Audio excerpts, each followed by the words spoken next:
The October wind blew fiercely over the cobbled streets of San Miguel de Allende, Guanajuato, as Dr. Elena Vasquez checked her medical bag for the last time. It was the early morning of October 15th, 1994, and an urgent call had woken her up.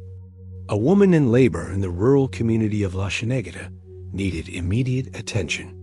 At her age, Dr. Vasquez was well known throughout the region for her dedication to the most vulnerable mothers and babies, especially in rural areas where medical services were scarce. "Be careful on the road, my love," her husband Carlos whispered, as she prepared to leave.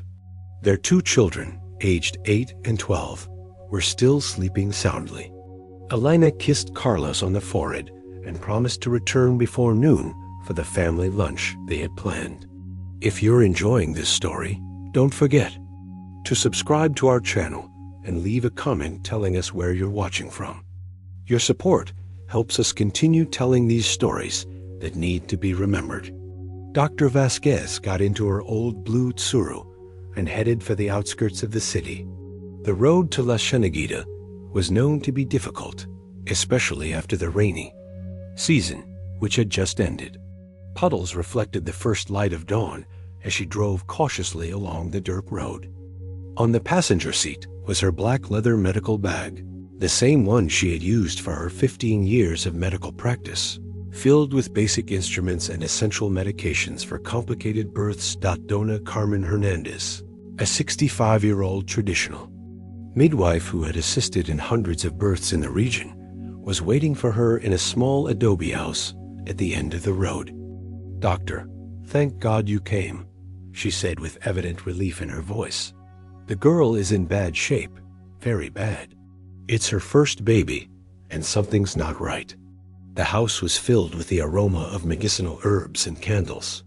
In a small room, dimly lit by a kerosene lamp, Maria Torres, a 19-year-old girl, lay groaning in pain.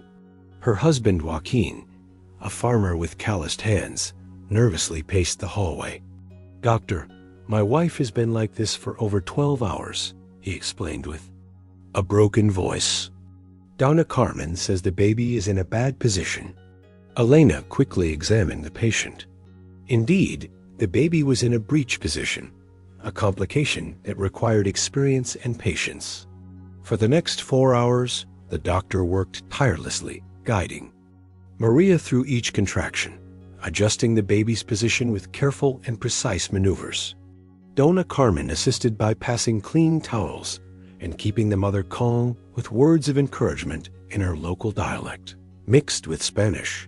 Finally, at 9:30 in the morning, the cries of a baby filled the small room.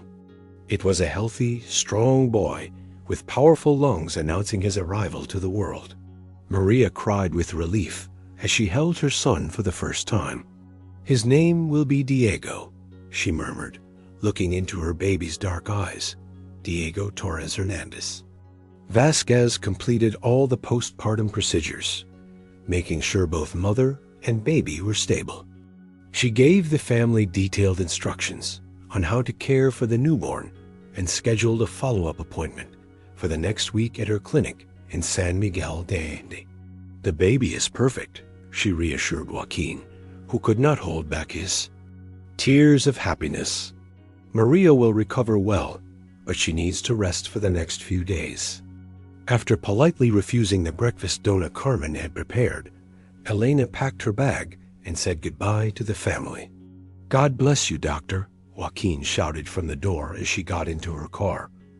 "We will never forget what you did for us." It was 11:15 a.m. when Dr. Vasquez left La Cienega. According to several neighbors' testimonies, she was last seen driving on the main road towards San Miguel de Allende, waving at Don Esteban Morales, an elderly man who sold corn at the entrance of the village. She looked calm, happy. Don Esteban would later remember, as she always did after helping a baby into the world. But Elena never made it home. At 12 p.m., Carlos began to worry. His wife was extremely punctual, and they had agreed to have lunch together. He called several hospitals in the region, thinking that maybe an emergency had kept her. At 4 p.m., he decided to drive to La Cieneguita to search for her. The return trip showed no sign of Elena's blue Suru. Carlos asked every worker and farmer he met along the way, but no one had seen the car after 11:30 a.m. He arrived at the Torres family home, where he found Maria resting with her newborn baby. The doctor left several hours ago, Joaquin confirmed, confused by the clear distress on Carlos's face. Did something happen? That night, Carlos filed a formal report with the San Miguel de Allende Municipal Police. Commander Ruben Castillo, a stocky man with a gray mustache, took note of all the details. Mr. Vasquez, it's likely she had some sort of mechanical problem on the road. He tried to reassure him. Tomorrow, we will organize a full search. The initial search involved more than 50 volunteers, including family, medical colleagues, and residents from nearby communities. They scoured every inch of the road between La Cieneguita and San Miguel de Allende, checking ravines, dry streams, and secondary roads. Trained dogs followed scents that mysteriously disappeared near a stone bridge over a dry creek, about halfway along the route. It's as if the land swallowed her up, commented Commander Castillo after 3 days of unsuccessful searching. There were no signs of the car, the medical bag, or Elena. The investigators questioned dozens of people, but no one had seen or heard anything unusual that October morning. The Vasquez family lived through a hell of uncertainty. The children constantly asked about their mother, and Carlos was torn between holding on to hope and facing the terrible possibility that something grave had happened. Elena's colleagues organized additional searches on weekends, exploring caves, abandoned mines, and private lands within a 50 kilometers radius. Weeks turned into months, and months into years. The case of Dr. Vasquez became legendary in the region. Some speculated that she had been the victim of a robbery gone wrong. Others believed that she had decided to disappear voluntarily to start a new life. The more superstitious people spoke of curses and spirits, but Carlos firmly rejected these explanations. He knew his wife better than anyone, and he knew she would never abandon her children. The years passed slowly. Carlos never remarried, dedicating his life to raising his children and keeping Elena's memory alive. Every October 15th, the anniversary of her disappearance, the family would organize a mass at the local church and place flowers where Elena had last been seen. The medical community of Guanajuato established a scholarship in her honor for rural medical students. Diego Torres Hernandez, the baby whose birth had been the last patient attended to by Dr. Vasquez, grew up hearing the story of the woman who had risked everything to make sure he arrived safely into the world. His mother, Maria, regularly told him about the brave doctor who had driven on dangerous roads in the early morning to save him and her. That woman was an angel, she would always say. Without her, neither you nor I would be here. As Diego grew, he developed a particular fascination with Dr. Vasquez's story. During his adolescence, he regularly visited Dona Carmen, who by then was over 80 years old, but still had a crystal-clear memory of that October morning. "Your doctor was special," the elderly midwife would say. "She had blessed hands and a heart as big as the sky." In 2015, when Diego turned 21, he decided to study medicine. His motivation was clear. He wanted to carry on the legacy of the woman who had given so much to bring him into the world. During his studies at the University of Guanajuato, he obsessively researched the case of Dr. Vasquez, reviewing police files, interviewing surviving witnesses, and analyzing every lead that had been overlooked. It was during his third year of medical school that Diego made a disturbing discovery. While reviewing historical files in the San Miguel de Allende Municipal Library, he found references to other cases of mysterious disappearances in the region during the 1990s. At least 3 other people had disappeared under similar circumstances, all in the same stretch of road between San Miguel de Allende and the surrounding rural communities. The first case was that of a veterinarian who disappeared in 1992 while attending to an emergency on a farm. The second was a teacher who was heading to a rural school in 1993. The third was an engineer overseeing a water supply project in 1995. All had been last seen in the same general area where Dr. Vasquez had disappeared, and in all cases, no trace of their vehicles or belongings had been found. Diego shared his findings with local authorities, but the new police commander, much younger than Castillo, showed little interest in such old cases. "It's just a coincidence," he said dismissively. "That area has always been dangerous for driving alone." But Diego didn't give up. He contacted the families of the other victims and discovered a disturbing pattern. All the missing people were respected professionals who attended emergencies in rural communities. All had disappeared during the day on routes they knew well. And in every case, the traces disappeared in the same area, near the old stone bridge over the Dry Creek Dot in 2020, when Diego was already a medical resident at the regional hospital. In San Miguel de Allende, he decided to do something no one had ever tried before: spend a full night monitoring the area where the disappearances had occurred. With the help of 2 study companions, he set up discrete surveillance cameras and monitoring equipment at several strategic points along the road. For 3 months, they saw nothing unusual, but on the night of March 13, 2020, the cameras captured something extraordinary. Around 2 a.m., a heavy cargo truck stopped near the bridge. Several figures got out of the vehicle and began digging in a specific area of the land, using tools that seemed far too sophisticated for regular workers. Diego immediately reported the discovery to state authorities, this time with video evidence. The ensuing investigation revealed a criminal network that had operated in the region for decades. The group was involved in drug trafficking and used the remote area as a temporary storage point for their shipments. Anyone who passed through the area at inconvenient times was considered a potential threat. The arrests that followed led to confessions that finally solved not only Dr. Vasquez's case, but also those of the other victims. According to the testimonies of the captured criminals, Dr. Vasquez had been intercepted while returning from La Cienegita, exactly when they were unloading a large drug shipment near the bridge. Fearing she could identify them or report suspicious activity, they made the fatal decision to kidnap her. The leader of the gang, a man named Aurelio Mendoza, confessed that they had kept Dr. Vasquez captive for several days, waiting to decide what to do with her.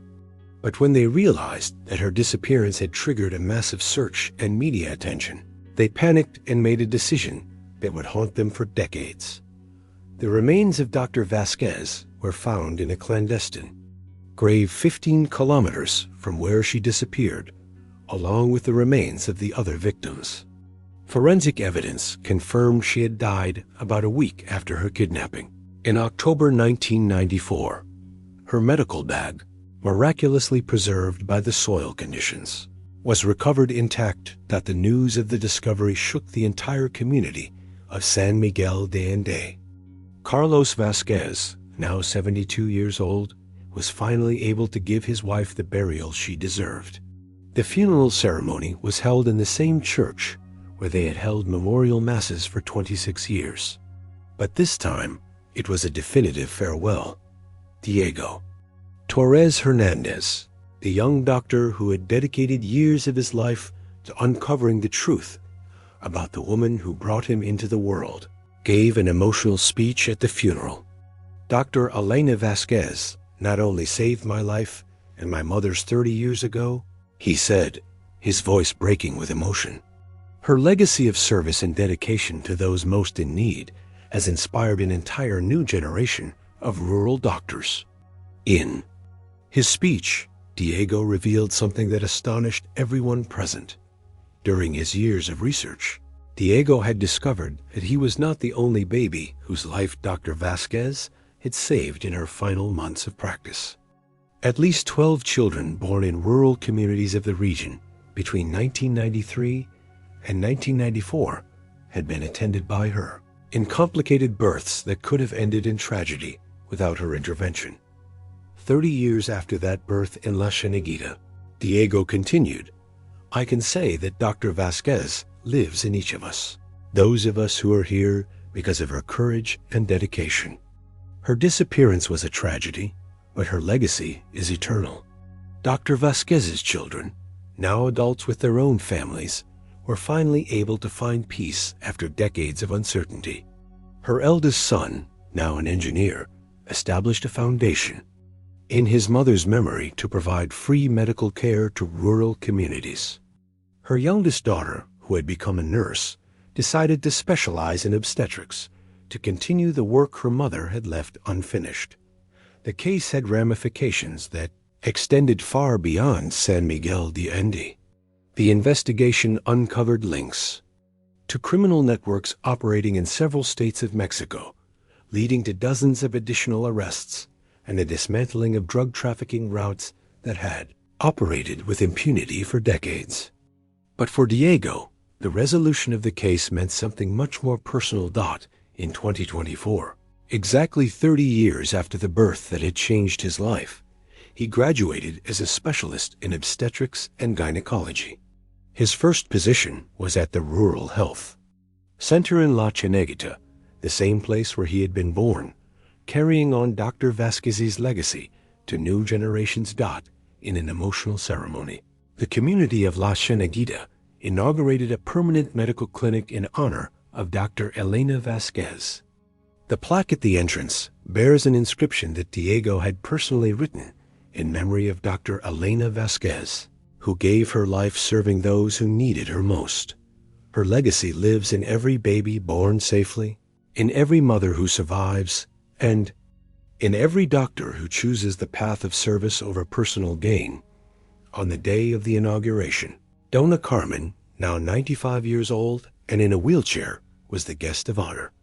With trembling hands but a clear voice, she blessed the new clinic and handed Diego a special gift, a small obstetric instrument set that had belonged to Dr. Vasquez, which she had kept for 30 years, waiting for the right moment to return it. "Your doctor would be proud," Dona Carmen whispered in Diego's ear as she handed him the instruments. "The circle has been closed, my child. The circle has been closed." That night, while Diego organized his new office in La Cieneguita, he reflected on the extraordinary journey that had brought him from that October day in 1994 to this moment. Dr. Elena Vasquez had disappeared in the line of duty, but her spirit of service had survived, passing through the lives she had saved and the people she had inspired. At dawn the following day, Diego attended his first birth in the new clinic. It was a young first-time mother, nervous and scared, very much like his own mother had been 30 years ago. As he guided the birth with the same careful hands and the same dedication he had learned to admire in Dr. Vasquez, Diego knew that the legacy of the woman who had given her life for him would continue to live on forever.